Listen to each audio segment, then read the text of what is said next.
طوفان میں کشتیاں اور گھمنڈ میں ہستیاں اکثر ڈوب ہی جاتی ہیں۔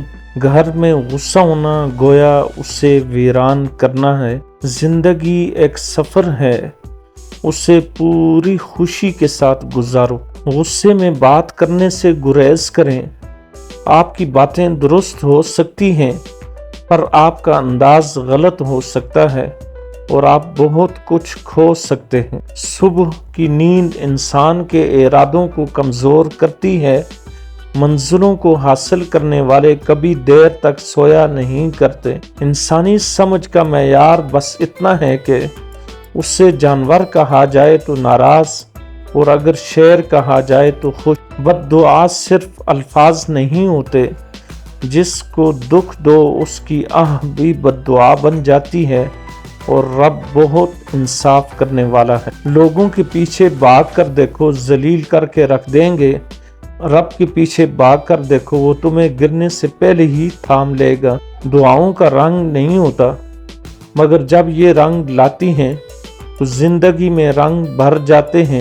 فجر کی نماز لازم کر لو، کیونکہ یہ اس دن کے لیے شیطان کے خلاف پہلی فتح ہوگی۔ شدید دکھ ہوتا ہے جب ہم کسی پر اندھوں کی طرح اعتماد کریں اور وہ ثابت کر دیں کہ ہم واقعی اندھے ہیں۔ جو زیادہ ہنستا ہے اس کا دل مردہ ہو جاتا ہے، جو زیادہ غصہ کرتا ہے وہ جلد ہلاک ہو جاتا ہے۔ کسی مضبوط پہاڑ کا اتنا بوجھ نہیں ہوتا جتنا بے قصور پر تہمت لگانے کا ہوتا ہے۔ وقت کو پیدا کرنے والے کو وقت دے کر دیکھو، وہ تمہارا وقت بدل دے گا۔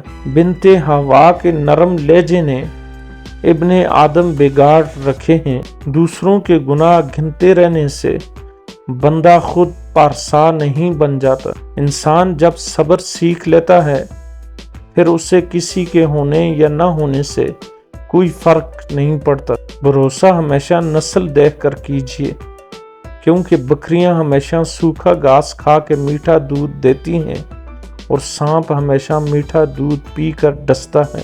حسد سے بچیں، کیونکہ حسد نیکیوں کو ایسے کھا جاتا ہے جیسے آگ خشک لکڑیوں کو۔ دشمن سے ہمیشہ بچو، لیکن دوست سے اس وقت جب وہ آپ کی تعریف کرنے لگے۔ منزلیں کبھی کسی کے گھر جا کر حاضری نہیں دیتی، راستوں پر چلنے ہی سے راستے نکلتے ہیں۔ تنگ دستی میں سخاوت کرنا، غصے میں سچ بولنا اور طاقت ہوتے ہوئے معاف کرنا بہترین نیکی ہے۔ انسان کو نیک بننے کے لیے نیکوں کی صحبت اختیار کرنا ضروری ہے۔ زیادہ سمجھدار اور زیادہ بیوقوف میں کوئی فرق نہیں ہوتا، کیونکہ یہ دونوں کسی کے نہیں سنتے۔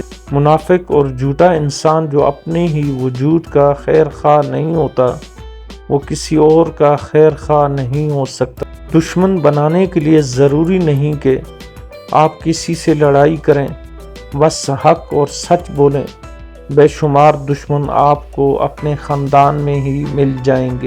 کسی سے محبت کرنے سے پہلے اپنے دل کو قبرستان بنا لو، تاکہ اس کی چھوٹی چھوٹی باتوں کو دفن کر سکو۔ کسی کو چاہنا ہو دل سے چاہو، زبان سے نہیں، اور جب غصہ کرو تو زبان سے کرو، دل سے نہیں۔ ہدایت کی ہر راہ قرآن سے ہو کر گزرتی ہے، بنا قرآن پاک ہدایت پانا ناممکن ہے۔ کبھی اپنی زبان سے کسی کے عیب بیان نہ کرو، کیونکہ عیب تم میں بھی ہے اور زبان لوگوں کی بھی ہے۔